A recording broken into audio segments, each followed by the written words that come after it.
3 ways to target your ideal audience with Facebook ads in 2024. Today we'll be talking about the 3 ways that I've used over the years and, personally, which one's my favorite and kind of the different routes you can go. This is based off me doing over $100 million in revenue for my clients over the last couple of years with Facebook ads. So with that being said, let's dive into the video. So number one way, I would say probably is the most common way to target your ideal customer with Facebook ads is leveraging audience targeting, specifically interests. So, we'll primarily be focusing on the 3 types of audience targeting in this video that you can leverage. Number one being interests. It's the most common one that a lot of people jump to. While, personally, I used to be a big fan of this, and I think a lot of people just getting into Facebook ads are a huge fan of interest targeting. Very simple to leverage, just simply open up the Facebook Ads Manager, choose the specific type of interest that's related to your product. So let's say, for example, if you're selling women's clothing, there's literally some interest that's just like women's clothing. You can also get down to like the specific type of clothing. So like, let's say, for example, if you're selling women's leggings,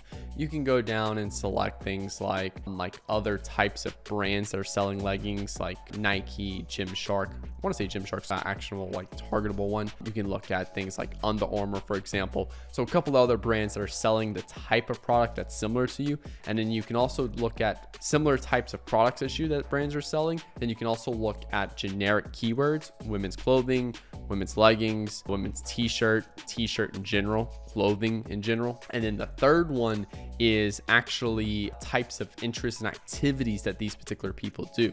So let's say, for example, one of them is like tennis, maybe like bodybuilding, for example. That's like another way of type of interest that you can leverage right there. And then lastly, 4, you could also look at things like what type of job they leverage and stuff, which I know like Facebook kind of has some level of job targeting as well, that you can also leverage. So that's the 4 types of interest right there. Again, brands are selling exactly the same product as you, just generic keywords and stuff around the product and the type of product you're selling. And then third is types of activities these people do with that product. And then lastly, number 4 is just generic, more like job type targeting right there. So that's the type of interest that you can leverage inside of your Facebook ad account. Now, number 2 is lookalikes. Lookalikes is a very common one that a lot of people like to go to. Typically, you'll transition to lookalikes as you start to make sales with interest targeting, and then you move over to lookalikes. Now, lookalikes, I'm personally don't really use these much, to be completely honest with you. But with lookalikes right here, the most common ones is like purchase lookalike audience, like 1%, last 30 days, 60 days, 180 days, for example. 30 days being the most common one. Typically, when you do like a 30-day window, you're creating a lookalike over the last 30 days of customers. So over the last 30 days, if you had a lot of discount buyers come in, you're going to create a lookalike of those purchases, and you're going to find more people that are interested in like discounts and stuff like that. That's why I'm not a fan of them right there.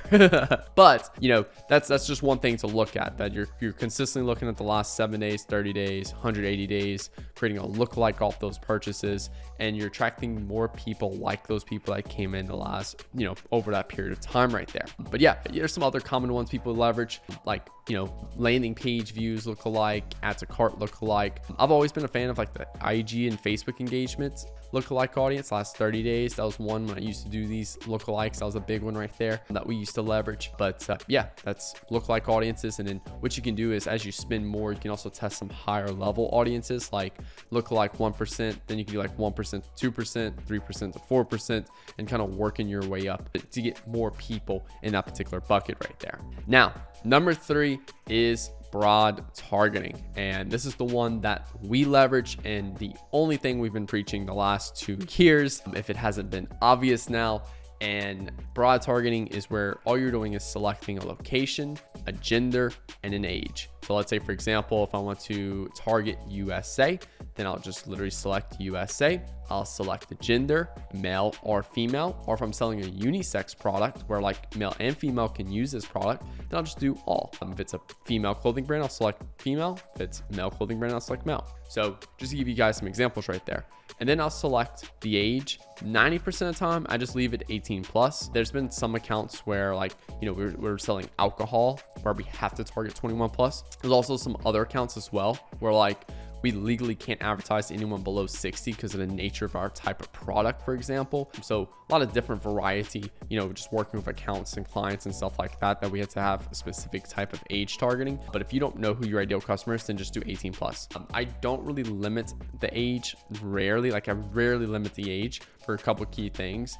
Number one, Facebook's already going to pick the best age group relative to your content and your product. And that's going to be just pretty much from there, what content do we need to create to target an older audience or a younger audience inside Facebook? And that's where it brings to my next point. Yes, you're targeting broad targeting. This is not a lower quality audience. A lot of people think, oh, broad targeting, I'm basically targeting penny pinchers. That's not at all. I hate the word broad targeting as well because it just has a negative stigma to it. I personally like unrestricted targeting because you're not restricting the algorithm to target a set number of people. You're actually giving the algorithm the full opportunity to target the people that are most likely to convert from you. And when you select a lookalike, for example, or interest targeting, there could be a person that's not fitted in each one of those buckets, and you'll never target them because you're trying to tell Facebook who to target. So I like to remove the targeting, let Facebook go after who's most likely to convert. Now from there, well, Nick, how do you target people? How do you make sure the right people are seeing the ads? Yeah, it's a very relatively easy thing to fix right there. So what we do is we put all the targeting inside of our creative. Now the creative, which you create and push out to Facebook, that does the targeting for you. Now, Nick, how does that work? How does Facebook know who to target based off the creative? Number one, Facebook's extremely smart. If you put a 10-minute long video up as an ad, Facebook will go through every scene and identify the types of things in the video and also the transcript of the whole video right there. That's two things right there. Put a photo ad, it goes through the whole photo and figures out is people smiling, what people's eye colors, what people's emotions are, what objects are in the thing, and it starts to look at that and then it pulls keywords out of that. If we showcase a person in the gym working out, it'll tell us what gender it is, what type of, is it a guy? Is he buff, for example? Is he working out, type of workout, CrossFit, things like that. Easy things like that can essentially happen. If you go on your phone, for example, if you're on iPhone, you can pull up a photo, you can click an object on your phone and hold down, and it'll kind of pop up, and you click on look up, and it'll look up that particular photo. I did this recently with one of my pictures of my dogs, where I just took a picture of the dog on my iPhone. I looked at that picture, I held down on the particular object, which was my dog, and then I clicked on the look up, and I could see it started showing me I have a husky. It started showing me all kinds of Siberian Huskies and information about Siberian Huskies and things like that. So the algorithm is smart enough to understand what's going on in your creative, and it finds people who like that type of content. Another really great example is your TikTok feed or your Instagram Reels feed. As soon as you start watching I don't know, maybe you're in the gym niche right now, go to a completely random niche you've never been in before, like the rodeo niche or the motorcycle niche. Go watch one or two videos at full length in that particular niche, then all of a sudden you have a bunch of videos on your feed of rodeo, motorcycles, things like that. So if we know we want to target someone in a particular niche, like the gym niche, the rodeo, or something random, then what we'll do is we'll go create content that they love and we put our product in there. If it's the gym niche, then we'll target something like, here's how to get bigger biceps in the gym. And we showcase a guy in the gym working out using our product and showing how our product helps him get bigger biceps. So it's not like we're just creating content and not selling our product.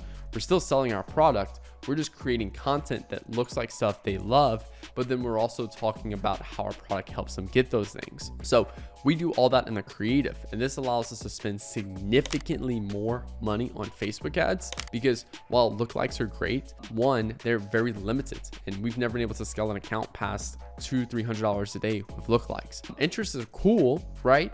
But you also pay a lot more to target interests because other people are also targeting those interests as well. And also too, we've seen limitations on those. And if you're targeting a particular interest, then maybe you might have to target another interest as well to kind of keep stacking them up to scale. And that's just other things that I'm too lazy, to be honest with, to deal with.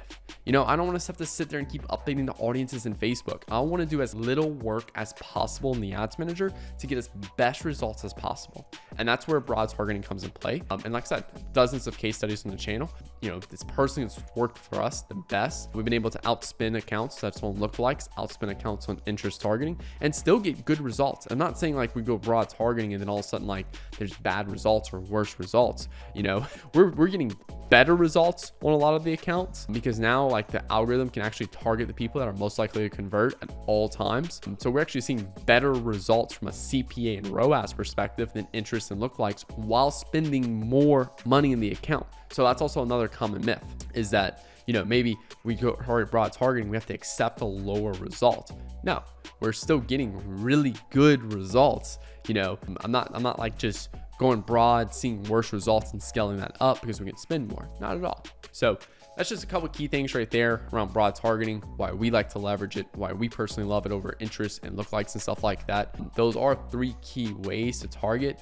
Which way do I lean? Well, obviously, from this video. And last key thing is, well, Nick, I'm starting a brand new ad account. Should I go interest or lookalikes? And it's like, no, not at all. Because, for interest or lookalikes, you're going to spend a lot of money testing all these audiences. And again, the audiences don't fucking matter. Why? Because the creative is what does the targeting. The creative is what gets someone to purchase your product. The creative grabs their attention. The creative is what they see. They don't see interest targeting engaged shoppers. The person on the other side of the ad doesn't see that. All they see is the creative. And if that creative sucks, you won't get sales. If that creative is amazing and your product is good, you'll get sales from there. So it's very important that if we start a brand new account, we need to maximize our budget around creative and creative production. That's going to get you ads. That's going to help you scale your brand forward. So hopefully this video helps you guys out and kind of explain the key differences between these audiences, what I personally prefer, and help you guys put you on some game right there. So make sure you hit the like button, hit that subscribe button for new videos every Monday, Wednesday, and Friday. And then also too, if you're interested in me running your Facebook ads, click the link below, have Nick Theriot run your ads. We help brands scale from around 100, 200K a month to about $3 to $5 million a month in revenue. Help 4 brands now. Love to help you be the next one. And then also too, we have Nick Theriot Mentor You, which is a group that's dedicated on becoming better marketers, creating better creatives, and scaling their brand by leveraging proper marketing fundamentals. So thank y'all for watching. My name is Nick Theriot. Later. Peace out.